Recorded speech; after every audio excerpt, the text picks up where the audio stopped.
जरा सोचिए, एक छोटा सा गांव और वहां एक महिला का गुस्सा इतना ज्यादा कि पूरा का पूरा समुदाय ही अस्त-व्यस्त हो जाए। ये बस कोई कहानी नहीं है, ये हमें दिखाती है कि कैसे बस एक इंसान का बर्ताव पूरे समाज की शांति भंग कर सकता है। तो चलिए आज इसी दिलचस्प मामले की तह तक चलते हैं। और ये कोई खोखली धमकी नहीं थी भाई, गांव के मुखिया की पत्नी थी वो। उनके शब्दों में वजन था, ताकत थी, और बस यही वो एक चिंगारी थी जिसने पूरे गांव में समझ लीजिए एक संघर्ष की आग ही लगा दी। और यहीं हमारी मुलाकात होती है कहानी के मुख्य किरदार गुस्सैल चाची से। तो सवाल उठता है कि आखिर है कौन ये महिला जिनका गुस्सा पूरे गांव पर इस कदर भारी पड़ रहा है। चलिए पता लगाते हैं। तो जी, गांव वालों ने तो इनका नाम ही रख दिया था, खड़ूस चाची।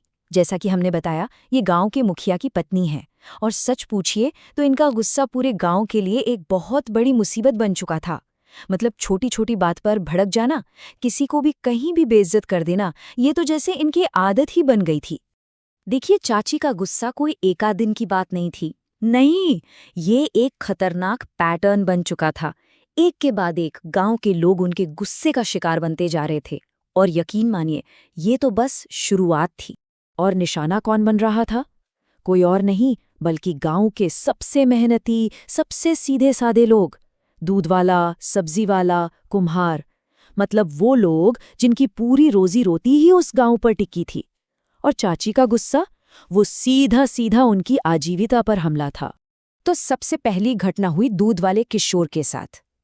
चाची ने सीधे सीधे उस पर इल्जाम लगा दिया कि वो दूध में पानी मिलाता है, और बस बिना कुछ सोचे समझे दूध से भरी पूरी बाल्टी उठाई और उसी के मुंह पर दे मारी। सोचिए, सरेआम ऐसी बेइज्जती।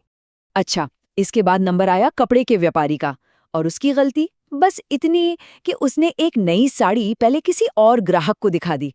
और इसकी सजा ये मिली कि चाची ने गुस्से में वो नई साड़ी फाड़कर उसी के मुंह पर फेंक दी। इससे पता चलता है कि उनका गुस्सा कितना बेकाबू और बिना किसी तर्क के था। अपनी ताकत के नशे में उन्हें जैसे किसी का डर ही नहीं था। और अब बात सिर्फ बेइज्जती तक नहीं रही, मामला और बिगड़ गया था। जैसा कि एक चश्मदीद ने बताया कि चाची का गुस्सा अब हाथापाई पर उतर आया था। गांव में अब नाराजगी नहीं बल्कि डर का माहौल था। और यहीं से कहानी में एक बहुत बड़ा मोड़ आता है। एक ऐसा मोड़ जहां चाची के गुस्से के नतीजे इतने गंभीर हो जाते हैं कि पूरा का पूरा गांव एक बड़े संकट में फंस जाता है। तो सवाल ये है कि जब किसी के लिए अपमान और बेइज्जती की हद पार हो जाए तो क्या होता है? खैर, इस कहानी में तो ये एक जिंदगी और मौत का सवाल बन गया। और फिर वो हुआ जिसकी किसी ने उम्मीद नहीं की थी। कहानी अपने सबसे ज्यादा नाटकीय मोड़ पर पहुंच गई। वही दूध वाला किशोर, जिसकी रोजी रोटी लगभग छिन चुकी थी, वो हताशा में एक खजूर के पेड़ पर चढ़ गया और वहां से अपनी जान देने की धमकी देने लगा। तो अब देखिए, मामला सिर्फ चाची के गुस्से का नहीं रह गया था। अब ये किसी की रोजी रोटी का सवाल था, किसी की जान का सवाल था, और तो और कानून का सवाल बन चुका था। सिर्फ एक झूठे आरोप ने पूरे गांव को संकट में डाल दिया। हालात इतने बिगड़ गए कि अब पुलिस को भी बीच में आना पड़ा। इस एक घटना ने, कह सकते हैं कि पूरे गांव को एक साथ ला खड़ा किया। अब गांव वालों और मुखिया जी के पास कोई और रास्ता नहीं था।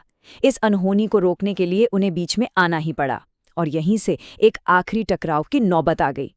जरा सोचिए, उस पेड़ की चोटी से दूध वाले के शब्द उसकी बेबसी और हताशा को दिखा रहे थे। उसका मकसद मरना नहीं था, वो तो बस अपनी खोई हुई इज्जत वापस चाहता था। वो इज्जत जिसे चाची के झूठे इल्जामों ने उससे छीन लिया था। और यहीं पर हमें देखने को मिलता है कि जब एक समुदाय एक हो जाए तो क्या कुछ नहीं हो सकता। गांव वालों के दबाव में और शायद अपने पति यानी मुखिया जी के समझाने पर चाची को आखिर सबके सामने झुकना पड़ा। उन्हें माफी मांगनी पड़ी। और ये जीत सिर्फ किशोर की नहीं थी, ये पूरे गांव की जीत थी। तो इस पूरी घटना का अंत हुआ चाची के एक वादे के साथ।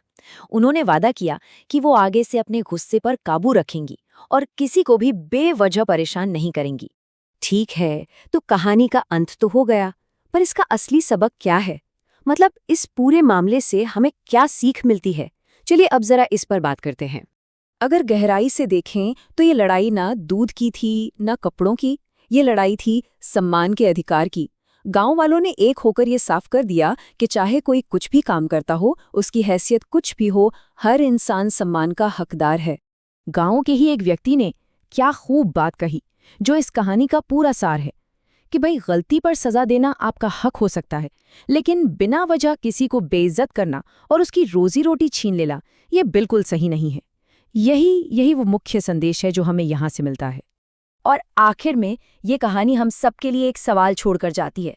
जायज़ गुस्से और अपमान के बीच की वो महीन सी रेखा आखिर है क्या? ये हमें सोचने पर मजबूर करती है कि हम अपनी नाराज़गी या गुस्से को जाहिर कैसे करते हैं, और क्या ऐसा करते हुए हम अनजाने में किसी के सम्मान को ठेस तो नहीं पहुंचा रहे।